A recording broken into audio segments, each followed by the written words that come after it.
Hi అండి, అందరికీ నమస్కారం. Welcome back to my channel. ఈ వీడియోలో ఇప్పుడే అందిన వార్త అండి.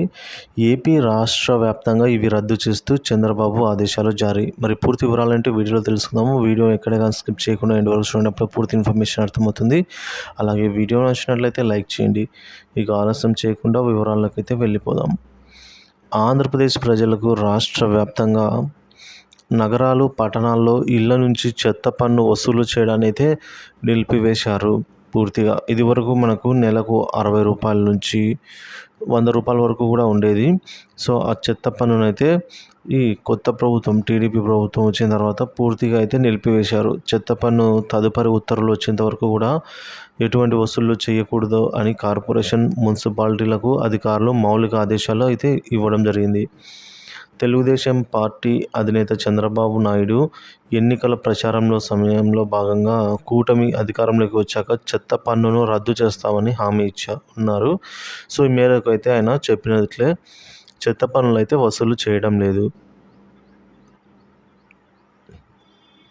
రాష్ట్ర వ్యాప్తంగా చెత్త సేకరణ పేరుతో గత ప్రభుత్వం పట్టణ, స్థానిక సంస్థల పరిధిలోని ఇళ్ల నుంచి ప్రతి నెల 30 రూపాయల నుంచి 150 రూపాయల చొప్పున పన్నులు వసూలు చేసేది. చెత్త పన్ను వసూళ్లపై విమర్శలు కూడా వచ్చాయి.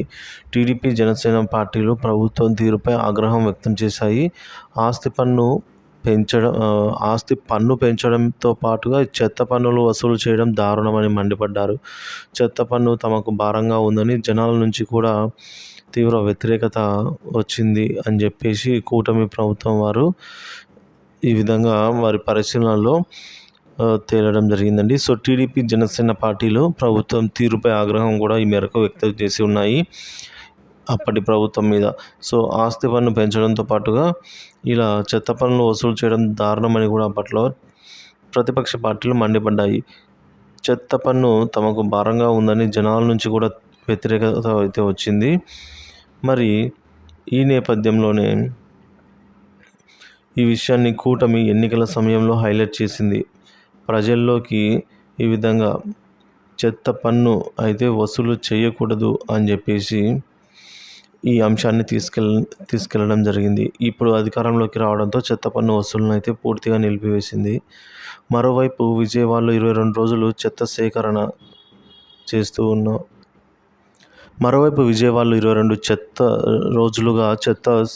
చేస్తున్న ఆటోలు రోడ్డెక్కలేదు. తమకు జీతాలు పెంచాలని విజయవాడలో 22 రోజులుగా చెత్త సేకరణ ఆటో డ్రైవర్లు సమ్మె చేస్తున్నారు. ఈ క్రమంలోనే ఇళ్ల నుంచి పారిశుద్ధ్య కార్మికులతో గతంలో మాదిరిగానే చెత్త సేకరణ జరుగుతోంది. సో ఈ అంశం పైన కూడా కొత్త ప్రభుత్వం నిర్ణయం తీసుకోవాల్సి ఉంది. మొత్తానికి కొత్త ప్రభుత్వం అధికారంలోకి రాగానే చెత్త పన్ను అయితే నిలిపివేసింది ఫ్రెండ్స్. సో గతంలో ఆటోలు వచ్చేవి చెత్త సేకరణ కోసం, కానీ ఇప్పుడు పారిశుద్ధ్య కార్మికుల నుంచి అయితే చెత్త సేకరణ ఒక్కొక్క ఏరియా, ఒక్కొక్క వీధి నుంచి అయితే తీసుకెళ్ళి అక్కడ మెయిన్గా పాయింట్ ఉంటుంది, అక్కడ అయితే వేయడం జరుగుతుంది. సో ఈ విధంగా అయితే ఇప్పుడు కొనసాగిస్తున్నారు ఫ్రెండ్స్.